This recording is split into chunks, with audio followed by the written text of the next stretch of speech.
बिस्मिल्लाहिर्रहमानिर्रहीम। पाकिस्तान में दूसरी शादी करना जो है बहुत ही मुश्किल काम है। एक शख्स को पहली बीवी ने दूसरी शादी करने के ऊपर अज़ू तनासुल से महरूम कर दिया। पहली बीवी जो थी आरहवाला में मौजूद थी। ये शख्स बहावल नगर का रहायशी बताया जा रहा है। इसने अपनी बीवी और बच्चे को आरहवाला में मैके में छोड़ रखा था, जबकि जो दूसरी इसने शादी कर रखी थी वो दिफालपुर में मौजूद थी। ये शख्स जो है अपनी पहली बीवी से ताल्लुकात कायम करने की गरज से उससे अच्छे ताल्लुकात की नीयत से इसने उसको कॉल की। उसने कहा कि आ जाएं, मोस्ट वेलकम, मैं आपके लिए अच्छे अच्छे खाने बनाती हूँ। उसने नशा आवर चीज़ें खाने में शामिल करके इसको बेहोश होने के ऊपर इसकी टांगें और हाथ बांध के इसको जो है अज़ू तनासुल जो था इसका उससे महरूम कर दिया। पाकिस्तान में आप दूसरी शादी के बारे में सोच भी नहीं सकते। इस खातून ने जो हरकत की है बहुत ही नीच और गिरी हुई हरकत की है। जहालत की इंतहा है हमारे यहाँ।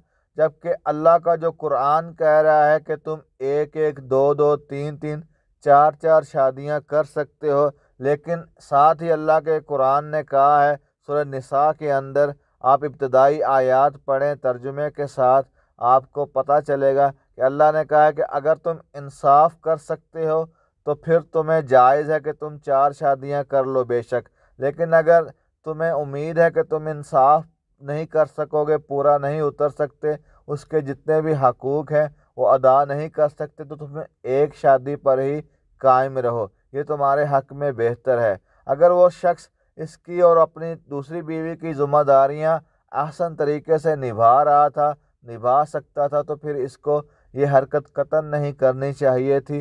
दूसरे नंबर पर जो औरत होती है, अल्लाह ताला ने मर्द के ताबे रखी है। फर्मा बरदारी का हुक्म है औरत को कि वो जो है वालदैन से बढ़ के अपने शौहर की इताअत गुजार होनी चाहिए। अगर किसी को खुदा के बाद सजदे का कोई हुक्म होता तो रसूलुल्लाह सल्लल्लाहु अलैहि वसल्लम ने फरमाया कि मैं बीवी से कहता कि वो अपने शौहर को सजदा करे। हमारे मुल्क में इस वक्त 52% औरतें हैं, जबकि 48% मर्द हैं।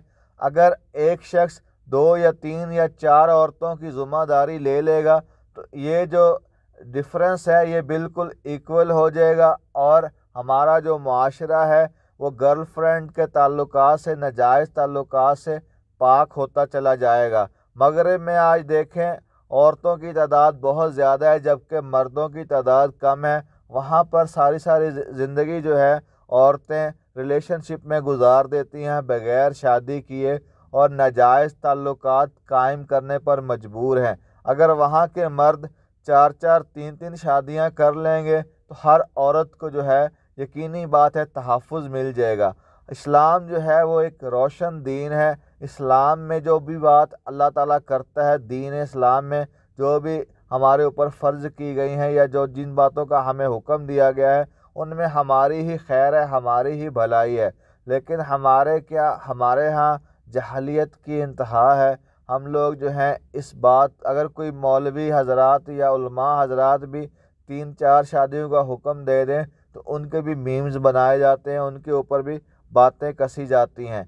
ये शहवत के लिए नहीं है, एक औरत को तहफ़्फ़ुज़ देने के लिए है। अल्लाह ताला ने अगर ये हुक्म दिया है तो अल्लाह चाहते हैं कि माशरे के अंदर गंदगी और गलाजत ना फैले। आज आप देखिए सड़कों के ऊपर बड़े शहरों में किस कदर औरतें खड़ी होती हैं और इशारों से बुलाती हैं, क्योंकि उनकी मजबूरी है, उन्हें कोई प्रोटेक्ट करने वाला नहीं है, कोई उनसे निकाह करने वाला नहीं है। अगर वो निकाह में हो तो वो बेहयाई कभी भी ना करें, कभी भी गंदी ज़िंदगी गुजारने के ऊपर मजबूर ना हो। फैलता हुआ ज़िना के अड्डे जो हमारे यहाँ फैल रहे हैं, बेहयाई और बुराई और आनियत जो हमारे यहाँ फल फूल रही है, उसकी बहुत बड़ी वजह यही है कि इन औरतों को निकाह में कोई नहीं ले रहा है। मजबूरन ये बेसहारा औरतें, ख़वातीन, इन लोगों ने सिर्फ़ और सिर्फ ज़िना और जिस्म फरोशी का ही काम और पेशा चुन लिया है। इसके अलावा इनके पास क्या ऑप्शन थी? अगर कोई मर्द इनको अपनी कफ़ालत में ले तो ये कभी भी ज़िना के करीब, बेहयाई के करीब ना जाए। हमारे यहाँ اصلاح کی ضرورت ہے، تعلیم کی ضرورت ہے۔ بغیر تعلیم اور اصلاح کے ہمارے ہاں کبھی بھی یہ جو چیز ہے دوسری شادی تیسری شادی والا کانسیپٹ کبھی بھی کلیئر